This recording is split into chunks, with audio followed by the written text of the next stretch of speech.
সুপ্রিয় চাকরি প্রত্যাশী ভাই বোনেরা, আসসালামু আলাইকুম। সবাই কেমন আছেন?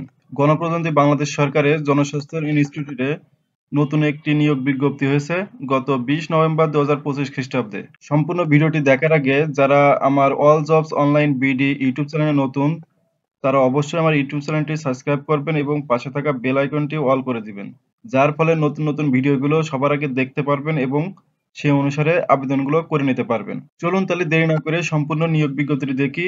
আশা করি শুরু থেকে শেষ পর্যন্ত ভিডিওটি দেখবেন। প্রথমে আছে 60 মুদ্রাক্ষরিক কাম কম্পিউটার অপারেটর, গ্রেড 14, বেতন স্কেল 10,200 টাকা থেকে 24,680 টাকা। পদের সংখ্যা দেখতে পাচ্ছেন 3টি। শিক্ষাগত যোগ্যতা থাকছে কোনো স্বীকৃত বিশ্ববিদ্যালয় হতে ন্যূনতম দ্বিতীয় শ্রেণীর বা সমমানের সিজিপিএতে স্নাতক ডিগ্রি থাকতে হবে। কম্পিউটার ব্যবহারের দক্ষতা থাকতে হবে। ষাটলিপিতে সর্বনিম্ন গতি প্রতি মিনিটে ইংরেজিতে 70 শব্দ এবং বাংলায় 45 শব্দ থাকতে হবে। কম্পিউটার মুদ্রাক্ষরিকে সর্বনিম্ন গতি প্রতি মিনিটে ইংরেজিতে 30 শব্দ এবং বাংলায় 25 শব্দ থাকতে হবে। দ্বিতীয় নম্বরে আছে সিনিয়র মেকানিক, গ্রেড 14, বেতন স্কেল 10,200 থেকে 24,680 টাকা। পদের সংখ্যা 1টি। শিক্ষাগত যোগ্যতা থাকছে কোনো স্বীকৃত বোর্ড হইতে ইলেকট্রিক্যাল বা মেকানিক্যাল ট্রেডে উচ্চ মাধ্যমিক সার্টিফিকেট ভোকেশনাল পরীক্ষায় উত্তীর্ণ থাকতে হবে। 3 নম্বরে আছে ড্রাইভার, গ্রেড 15, বেতন স্কেল 9,700 টাকা থেকে 23,490 টাকা। পদের সংখ্যা থাকছে 2টি। শিক্ষাগত যোগ্যতা থাকছে কোনো স্বীকৃত বোর্ড হইতে জুনিয়র স্কুল সার্টিফিকেট বা সমান পরীক্ষায় উত্তীর্ণ। ভারী গাড়ি চালানোর বৈধ ভারী ড্রাইভিং লাইসেন্স থাকতে হবে।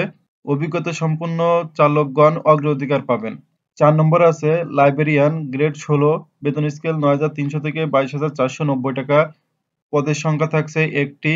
শিক্ষাগত যোগ্যতা থাকছে কোনো স্বীকৃত বোর্ড হইতে উচ্চ মাধ্যমিক সার্টিফিকেট বা সমান পরীক্ষায় উত্তীর্ণ, কোনো স্বীকৃত প্রতিষ্ঠান হইতে গ্রন্থাগার বিজ্ঞানের ডিপ্লোমার ডিগ্রি এবং কম্পিউটার চালানোর দক্ষতা, অথবা কোনো স্বীকৃত বিশ্ববিদ্যালয় হইতে গ্রন্থাগার বিজ্ঞান বা গ্রন্থাগার ও তথ্যবিজ্ঞান বিষয়ে স্নাতক ডিগ্রি থাকতে হবে এবং কম্পিউটার চালানোর দক্ষতা থাকতে হবে।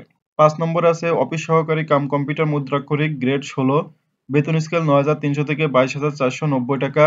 পদের সংখ্যা থাকছে 5টি।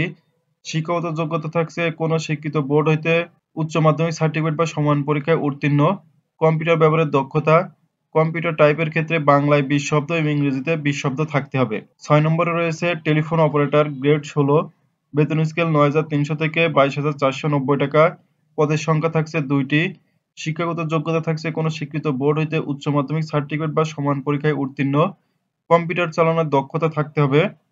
7 নম্বরে রয়েছে ক্যাশিয়ার, গ্রেড 16, বেতন স্কেল 9,300 থেকে 22,490 টাকা। পদের সংখ্যা থাকছে 1টি।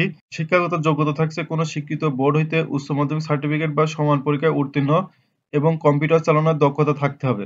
1/11/2025 তারিখে প্রার্থীর বয়স 18 থেকে 32 বছরের মধ্যে হতে হবে, অর্থাৎ 18 বছরের নিচে এবং 32 বছরের উপরে হলে আবেদন করতে পারবেন না। পরীক্ষায় অংশগ্রহণের ইচ্ছুক ব্যক্তিগণ ips.teletalk.com.bd এই ওয়েবসাইটে আবেদন করে নিতে হবে। আমি আবারও বলছি, যারা পরীক্ষায় আবেদন করতে ইচ্ছুক ips.teletalk.com.bd এই ওয়েবসাইটে যেয়ে আবেদন করে নিতে হবে। আবেদন শুরুর তারিখ 24/11/2025 খ্রিস্টাব্দ সকাল 10টায় এবং আবেদন শেষ হবে 14/12/2025 বিকাল 5টায়। আমি আবারও বলছি, আবেদন শুরু হবে 24/11/2025 সকাল 10টা থেকে এবং আবেদন শেষ হবে 14/12/2025 বিকাল 5টায়। আবেদন ফি বাবদ আপনাকে 1, 2, 3, 4, 5 ও 6 নম্বর ক্রমিকের জন্য 112 টাকা পরিশোধ করতে হবে এবং 7 নম্বর ক্রমিকের জন্য আপনাদের 56 টাকা পরিশোধ করতে হবে। এই ছিল গণপ্রজাতন্ত্রী বাংলাদেশ সরকারের জনস্বাস্থ্য ইনস্টিটিউটের সম্পূর্ণ নিয়োগ বিজ্ঞপ্তি। দেখা হবে পরবর্তী আকর্ষণীয় জব সার্কুলার নিয়ে। সে পর্যন্ত ভালো থাকুন, সুস্থ থাকুন। আল্লাহ হাফেজ।